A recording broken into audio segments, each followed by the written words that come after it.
Hello, this is Miss dePass, and I'm here with my kitten Fredericka to read to you The Three Little Guinea Pigs by Erica S. Perl, illustrated by Amy Young. Here we go. Rosie, Minty, and Pumpkin were three little guinea pigs. Actually, they were not so little. "Happy birthday, my dears," said their mamma. "Now that you're big girls, it's time to make your way in the world."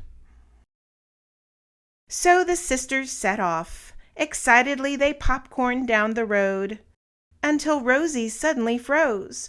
"Well, what if they're foxes?" she asked. "I'm not afraid of foxes," boasted Minty. "Foxes are why we need to make houses," Pumpkin pointed out. "Look, hey!" squealed Rosie. She started using it to construct a shelter. "Hey!" Minty laughed. "Too flimsy." She gathered other materials and got to work. "Cardboard, huh?" Pumpkin scratched her head. "I have a different idea." Rosie and Minty giggled. Some of Pumpkin's ideas were different, all right. After a lot of winking and winking, the sisters admired their work. But just as the sun began to set, a visitor approached. And not just any visitor, a fox. The fox stuck out his snout and inhaled deeply. He smelled hay, carrots, and something else. "Dinner," he whispered. The three little guinea pigs were washing up when the sound of leaves rustling sent them scurrying into Rosie's house. And just in time. A menacing voice sliced through the air. Guinea pigs, let me in." Rosie, Minty, and Pumpkin poked their whiskers out the window. When Rosie saw who was there, she trembled with fear. Minty puffed herself up extra big. "Not by the hair of our chins," she said.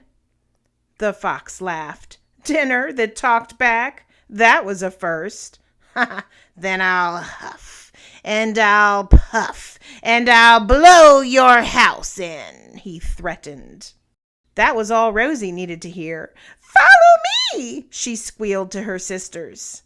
The fox was too busy taking a deep breath to notice their escape. He huffed, and he puffed, and whoo! Luckily, the three little guinea pigs were already safe in Minty's house. Or so they thought until they heard, guinea pigs, let me in." This time the sisters kept their whiskers inside. "Not by the hair of our chins," cooed Minty. The fox shook his head. Dinner was turning out to be a lot of work, but he refused to go away hungry. "Then I'll huff, and I'll puff, and I'll blow your house in." "That's our cue," squeaked Rosie. Once again, the fox was too busy to see them fleeing. He huffed, and he puffed, and whoo! Luckily, the three little guinea pigs had already made it to Pumpkin's house.